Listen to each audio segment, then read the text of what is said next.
Hi, welcome back to another development diary for Samson at Tyndalston story. Today we'll be looking at the city design and vehicle design. My name is Piotr Kopst, I'm a concept artist at Liquid Swords, and I'll be taking you through the city. So one of the toughest challenges in designing the city as an artist was finding the balance between the gameplay and the visuals in the city, because we're at the same time trying to make a city that you subconsciously can understand as a consumer, that you've experienced on the day-to-day life, but at the same time we want to make an engaging game. Enjoy the nap. We had multiple strategies to achieve that, one of which was to make sure that the metrics that we were using were established early on, that we set them in stone, that we wouldn't end up changing them later down the line. So the metrics essentially are the measurements of various pieces. So the doorway has to have a specific height, a hallway has to have a specific width. If you do everything very realistic, you can have very narrow corridors which can cause a lot of problems for either the camera which is following, or if you're supposed to have a fight there, when you shove characters, then things will start clipping into walls, everything will just start falling apart. We were heavily inspired by northeastern American cities from the 90s, so New York, Philadelphia. We had a lot of photos from the era which were amazing, which had a lot of character, which really set the tone for the project. But then also we had 3 art direction pillars that really kept on going back to, and we used to filter through all the photos and the references and to inspire and to amplify the work.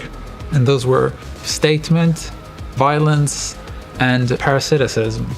Statement was all about big, bold splashes, essentially having a big mural on a wall about the city. Then we had violence, which was the representation of how the city was violent, how everything had a story, that there was a person, there was a fight, things were cracked, nothing was really pristine or new. And lastly, with parasitic is the term we had for the sort of greed and the corruption in the city, that the difference in wealth inequality, just exploring those sort of themes of injustice. So I think the most exciting thing for players to find in the game is just all the nooks and crannies that we've put in a lot of love and attention into. There's a lot of areas where maybe we don't have any specific gameplay that pulls you there, but they're interesting to explore regardless. So I'm really looking forward to when people will be able to go there.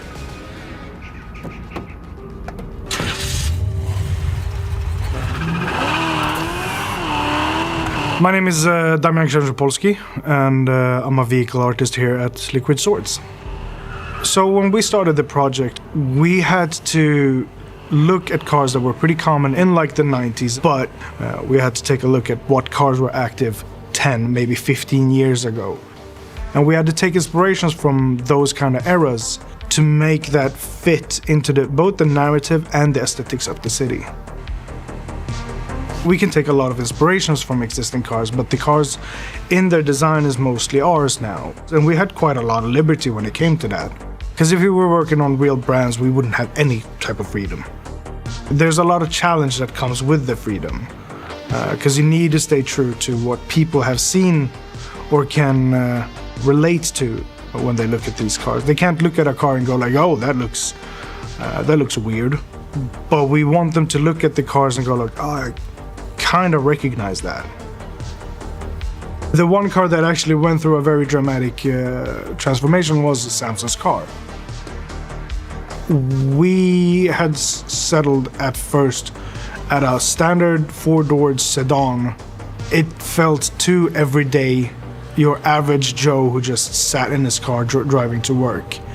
And that did not fit him as a person at all.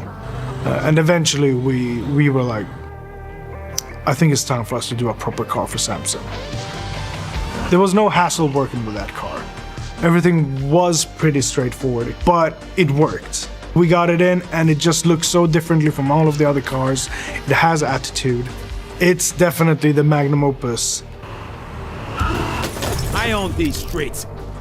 All cars deform differently, especially throughout the ages. All we knew was that we kind of wanted a little bit of mayhem, and we wanted these brutal takedowns. We wanted you to have the car as a tool. And that was a lot of work between me and our VFX guy, Oscar. He was the one that uplifted the whole thing, that made it so much more impactful. So when you smash a car, they start to tumble, they go full James Bond mode. When we got that first big roll and they flew into a pillar, that's when we knew that we got it.